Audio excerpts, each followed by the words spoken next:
ഇപ്പൊ ഈ സിനിമകളിൽ ഇത്രയും സംഗീത സംവിധായകരോടൊപ്പം എനിക്ക് തോന്നുന്നത് എല്ലാം ഒരു തലമുറയുടെ മഹാരഥന്മാരാണ് ഇപ്പൊ അങ്ങ് പറഞ്ഞത്. അതെ അതെ, അവരോടൊക്കെ ഇതിൽ ജോൺസൺ മാഷയുടെ ഒരു ജീവിതവും ഒരു കുടുംബവും ഒക്കെയാണ് ഒരു അല്പം ഒരു ദുരന്ത സ്വഭാവം വന്നത്. അല്പം കണ്ണീർ അല്ലേ, കണ്ണീർ പൂവായി മാറിപ്പോയി ജോൺസൺ മാഷ് അല്ലേ. അവരുടെ ഒരു ഫാമിലിയിൽ തന്നെ അങ്ങനെ ഒരു വിഷയം വന്നു.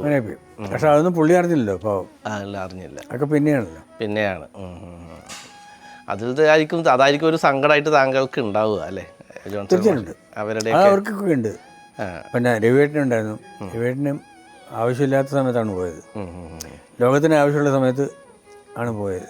ഇപ്പോൾ കണ്ണീർപ്പൂവിൻ്റെ കഥ പറഞ്ഞു ഇപ്പം ജോൺസൺ മാഷ് കണ്ണീർപ്പൂവിൻ്റെ. അപ്പോൾ അതുപോലെ തന്നെയാണ് അങ്ങയുടെ സഹോദരനും വേറൊരു കണ്ണീർപ്പൂവാണ് അല്ലേ. ഒരു കുറച്ച് സിനിമകളിലൂടെ ഒരു സംഗീത സംവിധായകനായി അസാധ്യമായിട്ടുള്ളൊരു കഴിവുള്ള കുട്ടി, അസാധ്യമായ കഴിവുണ്ടായിരുന്നു.